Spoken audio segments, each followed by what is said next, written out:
There's a new survey out which shows just how many parents are letting their kids go unvaccinated, mostly because they have concerns about the safety of those shots. The study says that more than 2 million children, though, could be at risk. Medical correspondent Dr. Jennifer Ashton is here with more on this. Jen, good morning. Good morning. An increasing trend?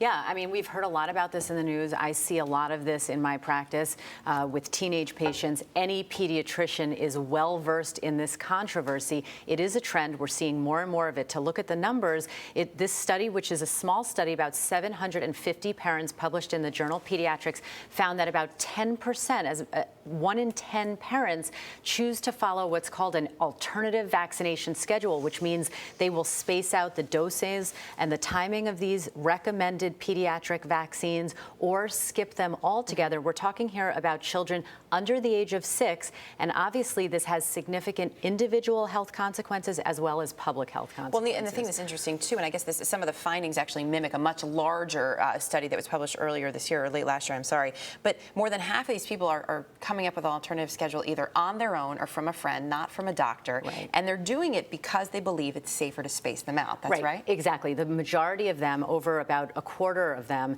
actually have concerns about whether the vaccines themselves are safe or whether the timing or the dosing schedules are safe. And you're right, Erica, they're not going to reputable sources. This is a discussion and a decision that really ideally should be made between the parents and their healthcare provider. And we have to remember there are consequences to this. We know that historically and scientifically, before vaccines were so widespread, people died and were severely debilitated by very common diseases, polio, measles, whooping cough. In fact, people who are unvaccinated, children who are unvaccinated, they're 22 times more likely to get measles. They're 6 times more likely to get whooping cough. We've heard about both these infectious diseases in the news recently making a comeback. We should say no one's trying to actively damage or hurt their child. Everyone's trying to do what they think is best for their children. Correct. But when you're actively disregarding medical advice, I think that's where stories like this cause some alarm. When you do see it in your practice, right. what do you say to people? Counseling, patient education is key, you guys. And again, this is not a 2-second discussion. I think part of this concern comes from the fact